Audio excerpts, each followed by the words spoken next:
War is a huge part of life. We send soldiers out to fight, destroy, and kill others, going against the natural altruistic and social behaviors that humans display. The reason must be compelling enough for the action to take place. One method in which we have trained soldiers to not think twice about pulling the trigger is through dehumanization of the enemy. By stripping away attributes in which we sympathize with and replacing them with those we deem subhuman, we are able to justify horrendous acts. In the video, we will discuss how, through the use of dehumanization techniques previously seen in war propaganda, video games dehumanize the enemy. And so we will be able to understand the qualities we believe to be subhuman, and how this reflects our beliefs as a society. Before moving on, I should define some of the key terms used. According to the Merriam-Webster dictionary, the definition of dehumanize is to deprive of human qualities, personality, or spirit. The definition of propaganda is information, ideas, or rumors deliberately spread widely to help or harm a person, group, movement, institution, nation, etc. We will focus on the characterization of the enemy being a violent creature that puts those who are perceived as weakest, defenseless, and in distress, and on the animal-like subhuman, where the human is placed as a superior being and the enemy expresses the lack of self-control and animalistic behavior. The World War II poster depicts the Nazi as a large monster to the American woman, mainly in the first poster, where the enemy's hands are seen as monsters are trying to seize the mother and child. The Nazi's hands are drawn less human-like and more monster-like. In the second poster, the face is depicted more animal-like with longer nails or claws and a more animal-like face, chasing again the defenseless woman that is supposed to represent the American ideals. Within the two posters, we can see that the opposing side is seen as less than human, while the civilians not involved, usually women and children, are seen as defenseless against the non-human Nazis.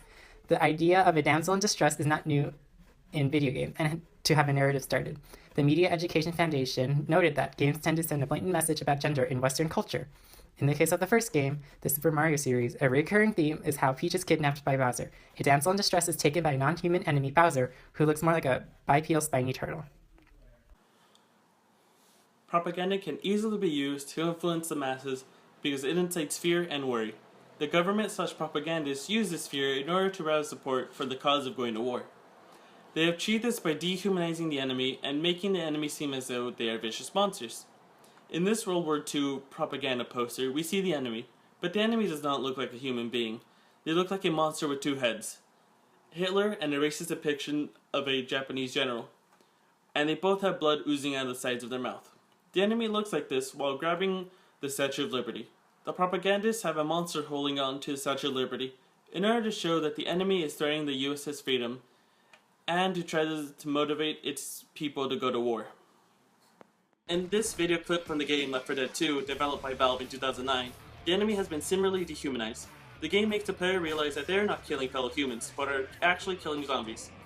The enemy might still look human from a distance due to the way they stand and walk, but in closer inspection, the enemy can be seen for their true colors.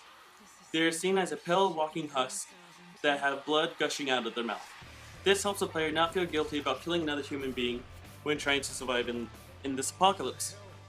In both the game and propaganda poster, the enemy is intentionally made to not be human in order for the spectator not to feel guilty about shooting or going to war with the enemy. Conversely to dehumanization, humanization occurs in video games also. Take the game Animal Crossing, for example.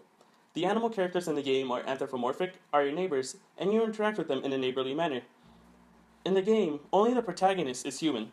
This is different to other games, where if you're the only human being in the environment, the game is hostile to you, like Call of Duty Zombies, or even Minecraft Survival Mode, where you're the only human and must kill animals or zombies to survive.